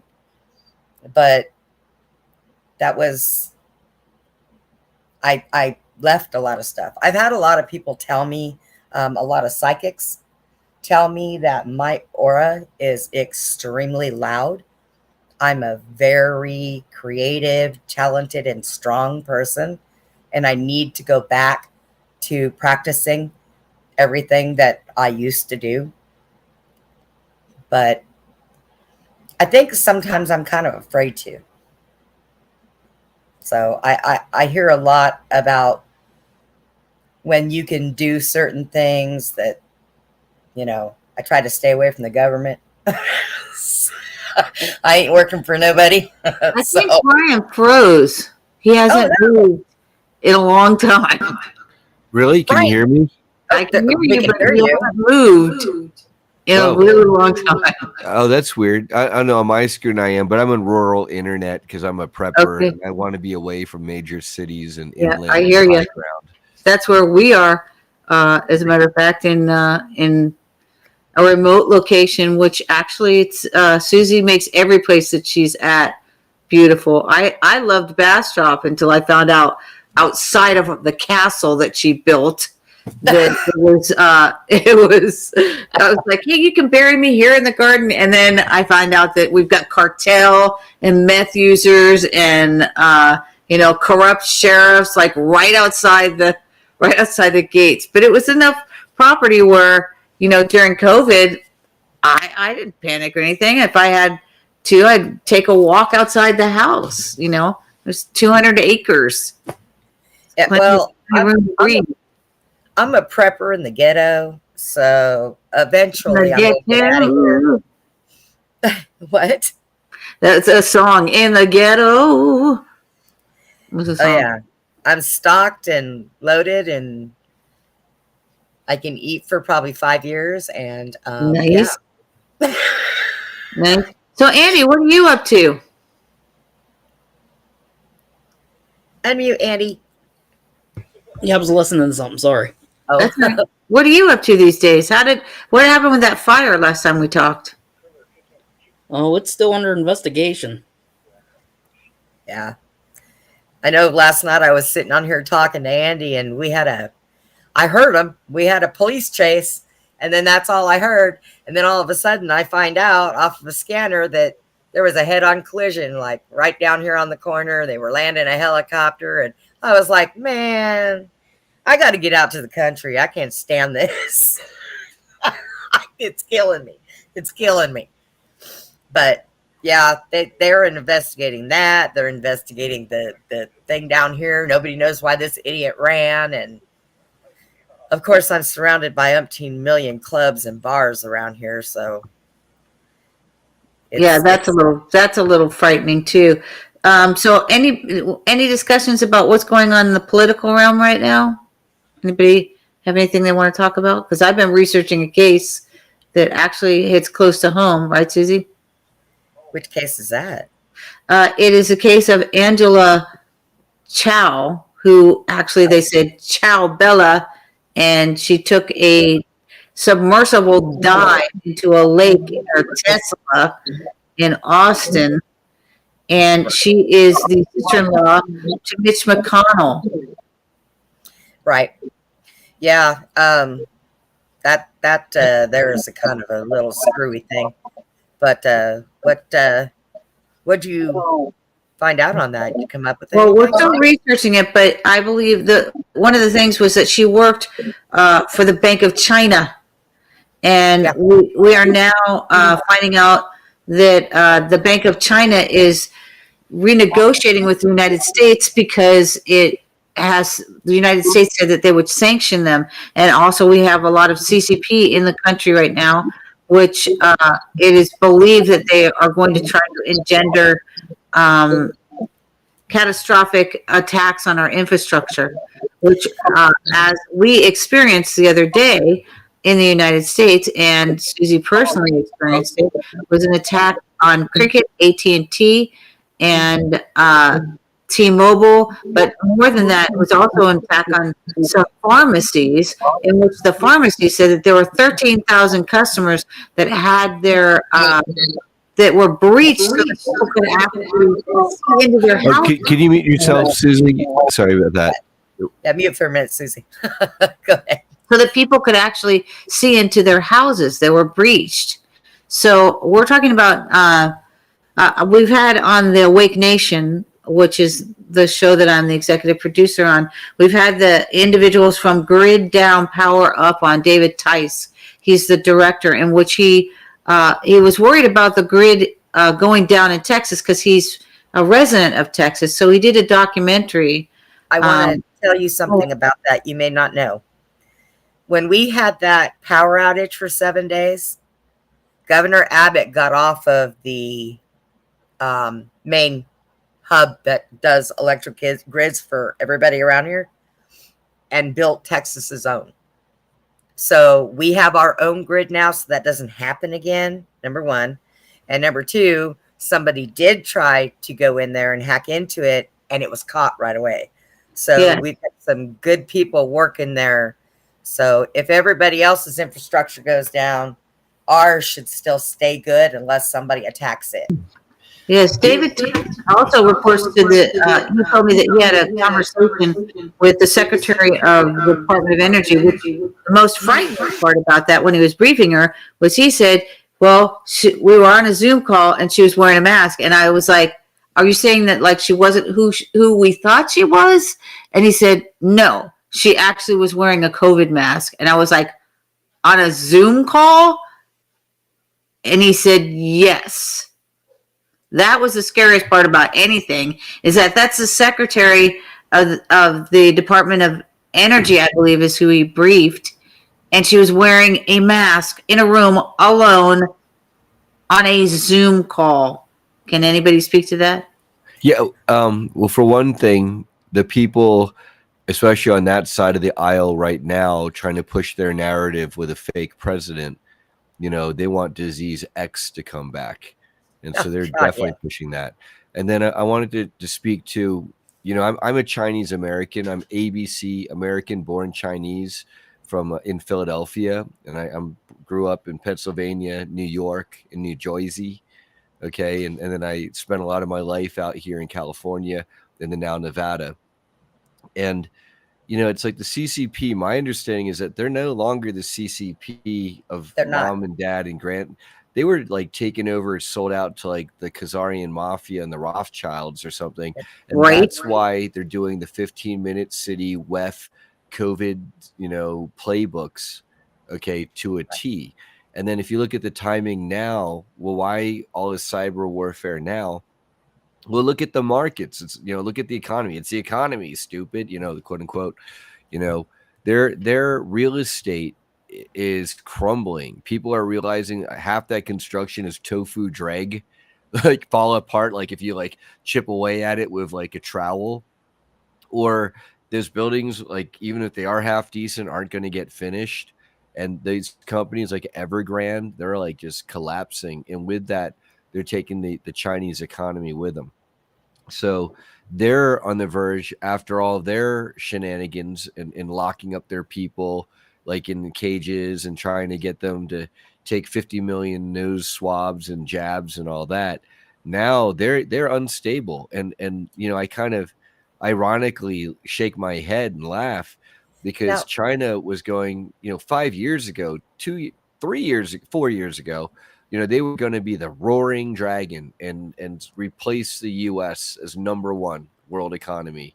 And now they're the tofu dragon. And now we're getting that back here too. Sorry. Yeah. Now let me tell you, I'm going to say something to everybody. Okay. There is one thing that people have got to understand. Well, two things, actually. It doesn't matter if you're Democrat, Republican, liberal, conservative. Nothing is going to ever get fixed unless we all come together. That's number one. Agreed. And number two, you cannot rebuild and make things better if you don't let it go down first. Well, that's a Khazarian premise, order out of chaos. Angela Chow was a CEO of her family's shipping company, and her sister was President Trump's Secretary of Transportation and led the Foremost Group, which she was a leader in the Foremost Group, and she was an operator of a global fleet of freighters. Those freighters were for the Chinese military. She was a very significant person who dies in an obscure, what they will say is an accident. I personally believe she was murdered. And we have 24 GOP people resigning now that are in the congressional theater. She was the chief executive of that shipping company. And they say she died. First, there's 3 different stories. They say she died in a car crash. She didn't die in a car crash. She died, and here's an odd little factor. She died in a Tesla, which we're still trying to find out details about this, on a ranch near Austin.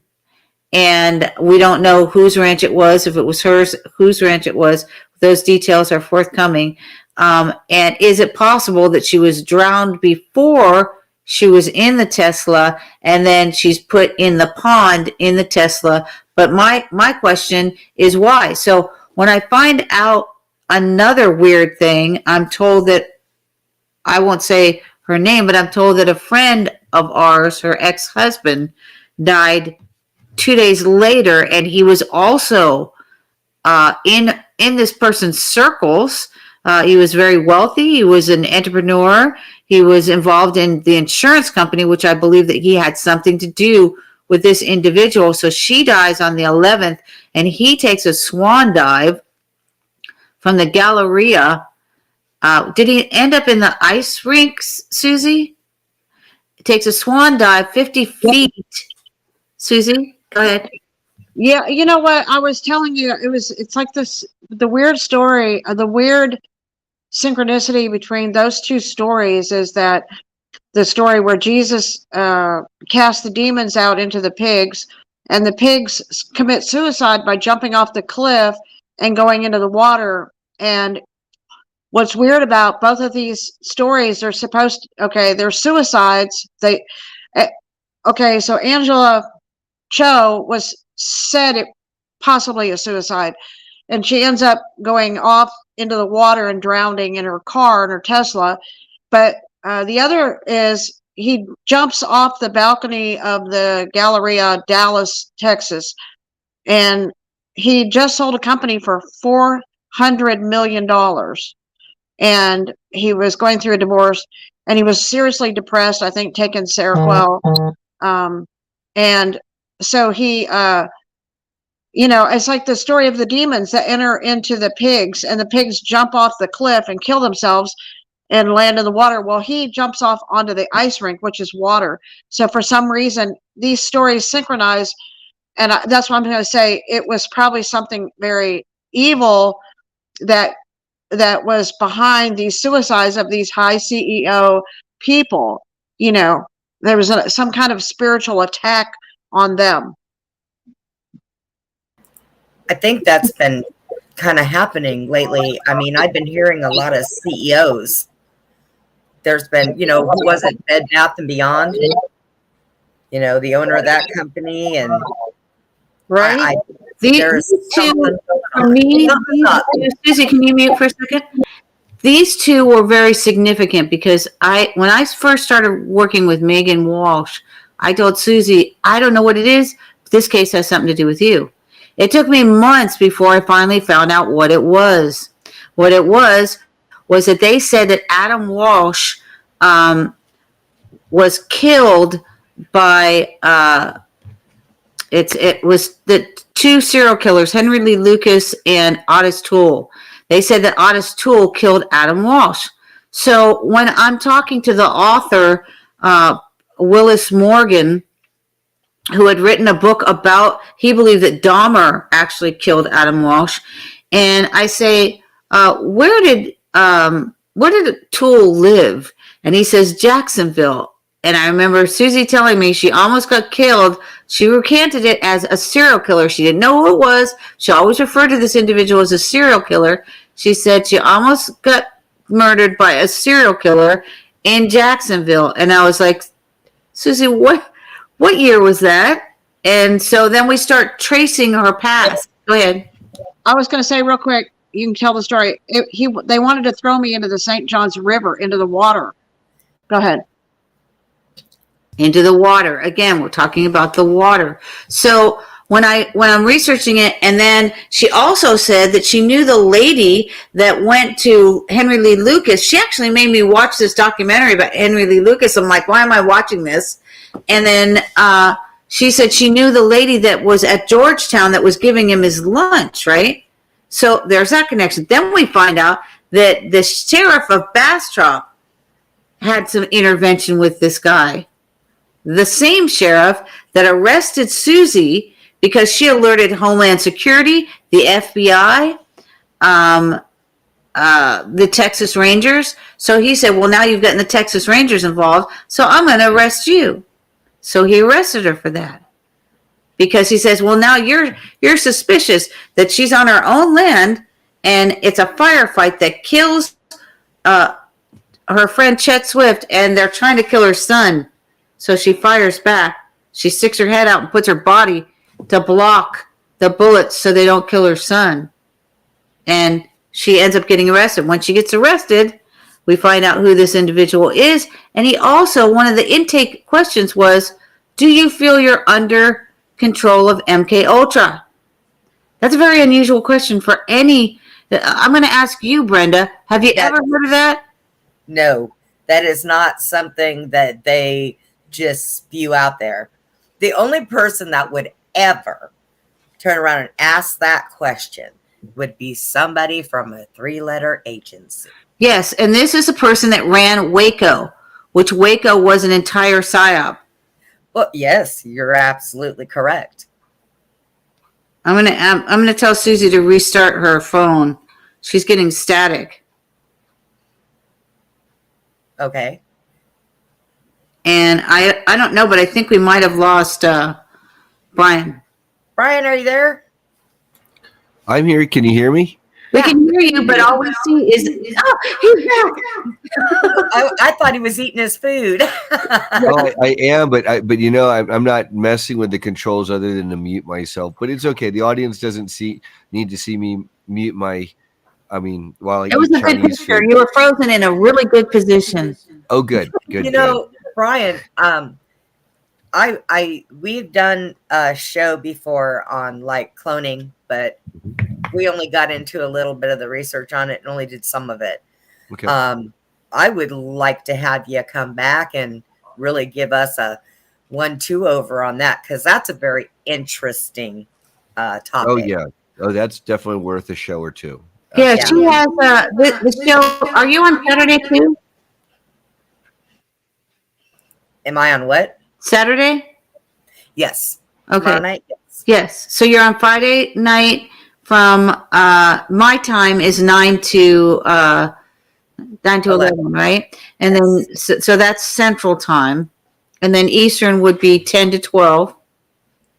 And you're in, where are you at, Nevada? Yeah, so Pacific time. Oh, so yeah, So Pacific is 2 hours before me. So if it's 9 for me, it's 7 to 9 for him. So Saturday mornings?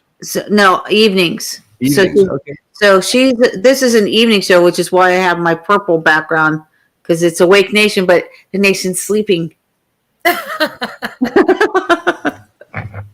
Yeah, I do evening shows because I've got stuff going on and I don't sleep well at night. So try to get me up real early in the morning and I'll show up with my hair standing up in the air like this. Right. And Susie also is up very, very late. You know, when people want to talk to me late at night, because I get up at 5 in the morning to do the shows, and sometimes I get to sleep at like 10 or 11 or sometimes 12, and I get up at 5 regardless. And I say, hey, what did you call Susie? She's up. Because Susie will be up until like 7 in the morning. Oh God, there's time I get on the phone with Susie at like, I don't know, 10 o'clock at night, and we're still on the phone at 5 o'clock in the morning. And I'm laying down with my phone on my chest and I'm hearing her yawning and I'm yawning. I'm like, you know what? We better go to bed before we fall asleep on each other. So the reason I mentioned Chow, because they said, Chow, baby, you're not coming back. And the reason I mentioned her is because these two cases, they hit home, because we found out that one of Susie's good friends, the man that killed himself, is her ex-husband. And I believe that Chow and the ex-husband had something to do with one another, have something to do. We know that they're related to the Bank of China. That's her right there. How'd you do that? Brian put it up here, so I'm sharing. Yeah, I'm sharing my screen. I'm trying to add some production value here for y'all. Thank you. Yes, so that's Chow, and what was weird was that she didn't look exactly like his ex-wife, but she had some features. She had the dark hair. She was petite, and I think maybe they might have had some kind of a relationship other than just I believe they had a business relationship, and I believe that they knew one another. And it's very possible this man, we don't know why he was getting a divorce, but she dies on the 11th, and he kills himself 2 days later. And they're both in Texas, and they're both very high into philanthropic organizations, theaters, music, or orchestras. He knew Abbott. He knew a lot of political figures. He knew her. In my estimation, he most assuredly knew her. But why were they? My question is, why were they both? I think they were both demised. We don't know if he actually killed himself, what the underlying reasons would be, but is it possible that maybe his wife drugged him and he started having hallucinations? We don't know any of the underlying things. But like the case with Susie, in which I said this case has something to do with you, Megan's case has something to do with you, and then I started researching it with her, and then she actually found out that was that. She said, I don't know their names, it was 40 years ago. And then I said, all right, well, I'd like you to look at these pictures. And when she looks at them, she's like, oh God, yes, that was them. So that case, which I worked on for almost a year, that case had something to do with Susie. So what I'm saying is that these two cases, not only do they have to do with one another, but they have to do with what's going on right now with the Bank of China, with the intervention of whatever the CCP factions are that have integrated into our United States through our open borders, that I believe are working to take down the infrastructure of the United States. And not just the CCP. We also have Hamas. We have terrorists from Nigeria. We have, suicide bombers. We have, the nuclear suitcase bombs that are running around. We have an impending war with Russia, which Russia just said, if you try to take back any of of the land that we already got, we will bomb Washington. And they said that like Monday or Tuesday. And sorry, I think I'm tripping everyone out here. I'm not trying to do that. Hold on a second. That's not what I'm trying to do. Did we just time travel somewhere? Are we getting sucked down a black hole? I'm trying to share a screen of Eric Swalwell. Speaking of politicians. Why is it doing that? I'll have to. Who's over in the Ukraine right now? Is that better, Brian? Yes. Someone just went over to the Ukraine.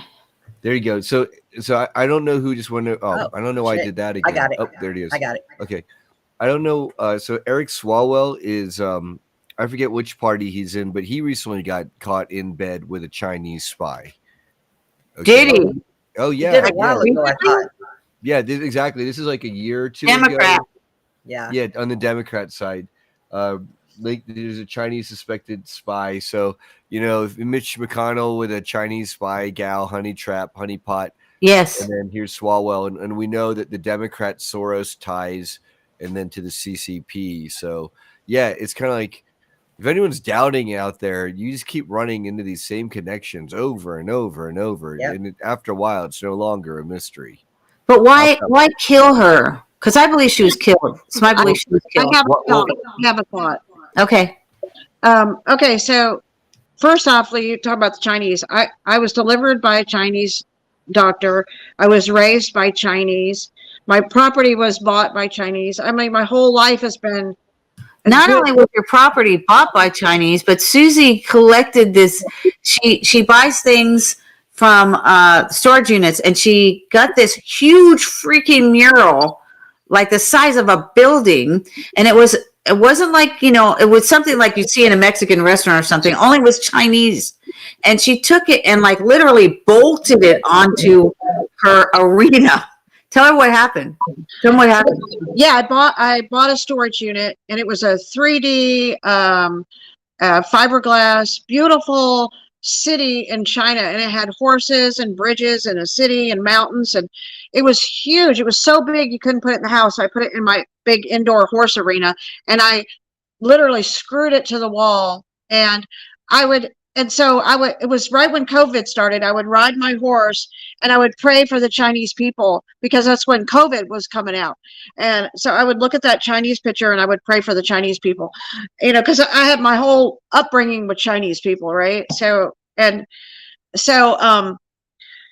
so whenever we had to leave because the cartel, tried to kill us basically, and we had to just up and flee, I had my place for sale, and the lady that came, Julie Lai, that's her name, Julie Lai. She's a doctor in Austin. I love her. I know. I love Julie. Oh my God. I love Julie. She goes, I don't know how you do this. How did you do all this? You're just amazing. And I'm like, those things that Susie would look at me to say, what is she saying?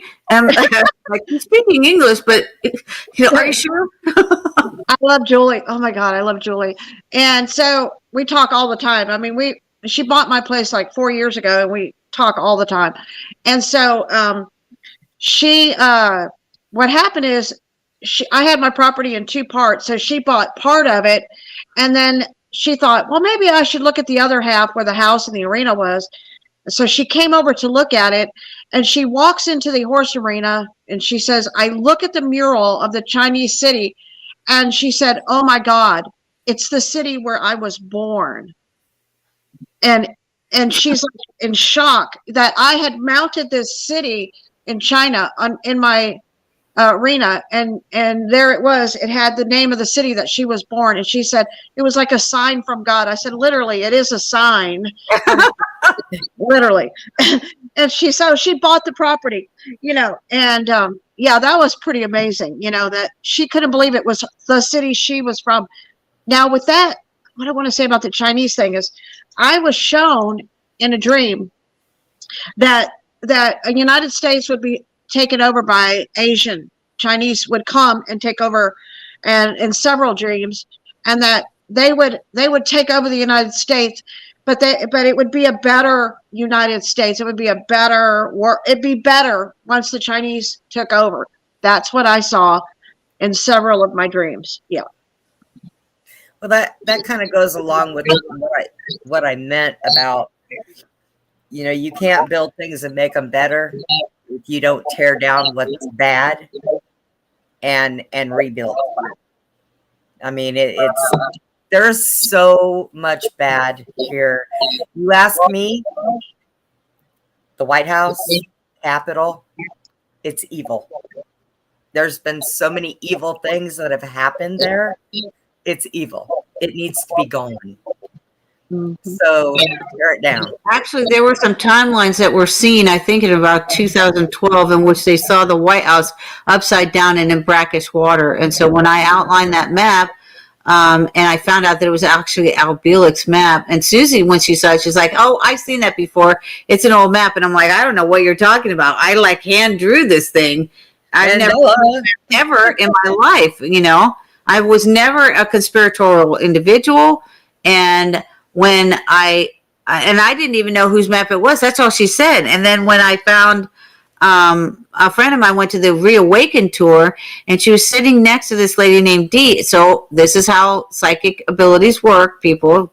You don't understand. It's not like, hey, what color shirt am I wearing? I'm going to tell you. Yeah, those are the maps.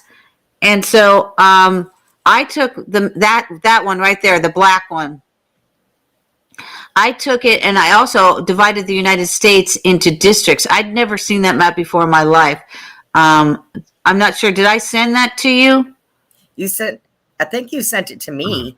Did I send it to you, Brian? Well, no, but there are a lot of variations of this, because a lot of people who predicted the future or seen the future via time travel or through dreams and visions have reported on a very similar map. And a lot of people link this to Earth changes. And it's like really almost, you could overlay one on the other. I'll send it to you. I'm about to do that. And I want to show you, I'm right here on the borderline on high ground in Nevada. So I'm looking at beachfront property, woohoo. But this is Al Bielik of the Montauk Project in the Philadelphia experiment flood map. But then there's also something called the U.S. Navy flood map. And it looks very similar, except Nevada's totally flooded out into the inner parts here. And from the Gulf Coast all the way up through the Great Lakes. Okay. And then Edgar Casey, I think, also had a similar map. So yeah, this has been foreseen in multiple timelines. If that's going to happen in this timeline, who knows? But there's definitely Yeah, it's Al's yeah. map said 2020 to 2025, and so on mine, I did two of them. I actually hand drew one, and that's when my handler said, "Would you like me to buy you a map from Walmart?" And I said yes because I was getting the states wrong, and so I'm sending this to you now. I separated it into districts. Well, now all I've got to say is I need to find somewhere else to move if Texas is going underwater, and I definitely do not want to go back to California. Not all of Texas and not all of California either. So I just sent this to you, Brian, on your phone. I'll send you both of them. The hand-drawn one, which is, I started hand-drawing and I said, I can't do this. I actually need a map. So the hand-drawn one was the one I started with. Do you see it on your phone?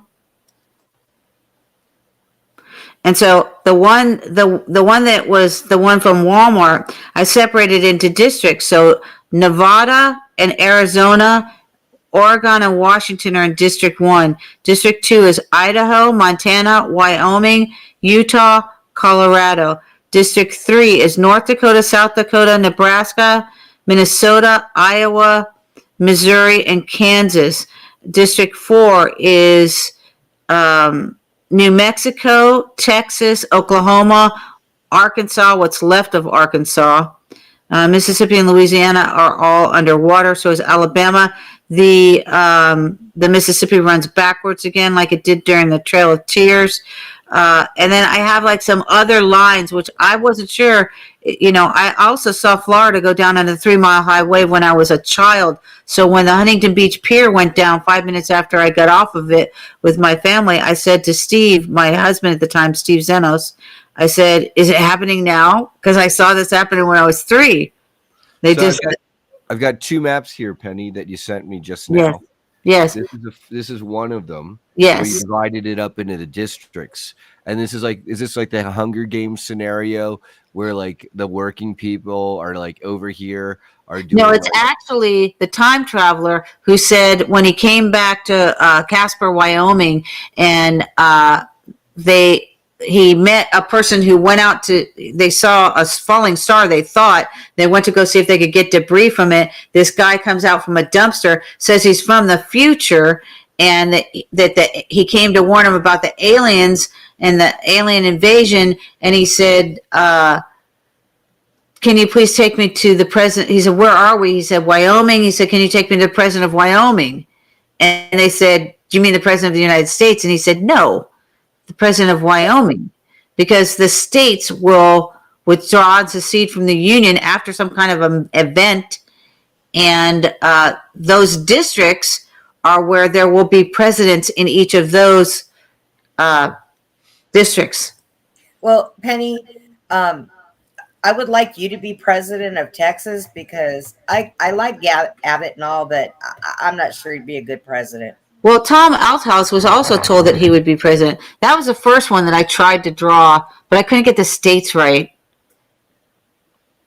I was like, I don't know where all the states are. I don't know if you can see them crossing stuff out. No, that's wrong. But needless to say, a lot of your flooding lines up really well with these other maps. Yeah. So here's what happened. So I sent that map to my friend that was at the Reawaken tour, and the person that was sitting next to her, her name is Dee. She was born in 1930, and she said, "Oh, that's Al's map." And I said, "Al who?" And she said, Al Bielik. And I couldn't even say his name. I'm like, Al Bilecki? And she's like, no, Al Bielik. And I said, who is that? This was a couple of months ago. And then I looked at his map, and his map said the world between 2020 and 2025. And on mine, I had written after 2023. Huh. Sometime after 2023. Well, I also met an individual that said in 2025 he was going to run for the governor of Texas, and he's very serious. And his platform was basically Texas, and he was going to run on Texas seceding from the Union. Can you hear those howlers back in the background? Yes, Yes. they're singing. Da, da, da, da. Right? They're saying, hey, Texas is its own republic and it has its own grid. That's right. He's been, Abbott apparently took a trip and went out to one of the countries that is signed up with BRICS. Now, I know that he's had the paperwork drawn up for Texas to secede from the Union since Obama. Well, he's pissed. All of Texas is pissed. Oh yeah, the overrun of our borders. There are more people in Texas. Texas is huge. It's like Russia and the United States. Russia is huge. It was a superpower. I'm 10 hours from El Paso, and I believe it's still another hour to 2 to the southern border. But, however, I have lived in this city since 2000. I go to the grocery store. I go out and about. The Duffers, the twins. We are overrun. And they're putting up tents along the grassy areas where they're doing, and I'm just like, I don't go anywhere unless I'm armed. And I am armed to the hilt because I'm not going to run out of ammo, and I'm going to use 2 different guns. And then there's another one that Jack has. And oh yeah, we leave this house. My husband used to dress up like he was going to fight in Vietnam every day. He'd, have a gun, a little Derringer in one boot and a knife in the other, and his vest and his he'd have a strap on the back, and also his holsters. And I'm like, dude, and he'd wear like his combat stuff. I'm like, dude, are we fighting a war in, that I'm unaware of in San Diego? Well, Penny, I'm disabled and I'm in a wheelchair. I can't get away from a fool. So I'm going to shoot a fool. That's all there is to it. Because if I can't get away fast enough, I'm going to have to defend myself. There's a law here in Texas that if somebody breaks into your house, in order for you to shoot them, you have to be at the farthest room of the house. That doesn't apply to me. That makes no sense. It doesn't apply to me. I have one leg. What am I going to do? Get up and crawl to the farthest room of the house? So if somebody kicks in my front door, I'm right here. I've got one in arm's length, and I will grab that sucker and open fire. Susie, did you want to say something? Okay, I had a couple thoughts. And about 2 movies. Okay, so Michael J. Fox from Back to the Future. I can't help but think that what is wrong with him was because he actually did time jump so many times it messed him up. What is your thought? It's very possible. He was also has longevity in Hollywood. So something could have actually happened to him in Hollywood, and that they sex traffic the children there. I think he has multiple sclerosis or some form of that, something like a Parkinson's thing. Are you aware, Brian? I think it's Parkinson's. Can you see me, or am I frozen? No, you're frozen. Susie said no. What, Susie? No, I'm thinking that he actually time jumped and it messed him up, because that movie is all about time jumping. And I think they were actually using him in the time jump program, Can you see me now? No, we still can't see you. That's actually the name of my blog. See me now. Are we getting to the end of the hour? We have 3 minutes before the end of the hour. Actually, we sure are. So, Brian, why don't you tell everybody where they can find you? Yeah, thank you. Right now, I'm on Facebook, and you can find me under Brian with an I. And my last name, as it's up here on the screen, TSENG. I'm wearing a Willy Wonka top hat, as Penny mentioned in my profile. And what I ask people is if Facebook allows you to send me a message first, letting me know where you saw me, and send me a friend request. And if you can, think about like how you would like to, if you would like to participate in the Full Disclosure Now movement. Maybe you want to volunteer, refer a friend, donate. You have a web, master, or you're a great artist. Whatever it is, there's something you can do to basically advance the movement to get us to our Star Trek future. And we need to demand justice and get the truth out there. Because as long as we're all arguing on whether or not ETs exist, we're going to have a rough one, folks. Oh, yeah. I absolutely agree. I might hit you up on that, send you a friend's request, and talk to you about that too. It's not like I have anything better to do with my time. Oh, well, please do. And I'm sorry, my screen is still frozen, huh? Oh, that's okay. Still Okay. frozen like a popsicle, but it's a nice picture of you. Okay, that's good. That's good. Yeah, you even got a little smile on your face. It's all good. Yeah. Excellent. And Brian, you can find Brian on our show too. He's on every other Friday on the Awakening. That's right. And we're going to be working together for very long in the future on many different projects. I am the executive producer of the Awake Nation. I'm hearing like a real heavy feedback. I got it. And I work with the fabulous David Zublick. He's one of my best friends. My first best friend is Suzanne Hott, who you see down there. And my second best friend is David Zublick. He makes me laugh, and we try to keep people on track, and we try to present whistleblowers that have truths that need to be shared of all different genres. So we talk about everything between the border to the current political arena with corrupted judges, and we speak about targeted individuals, and we speak about UFOs, and there pretty much is no topic that we don't cover. We also do news from 8. Our show is from 8 in the morning. That's Central Time, 8 a.m.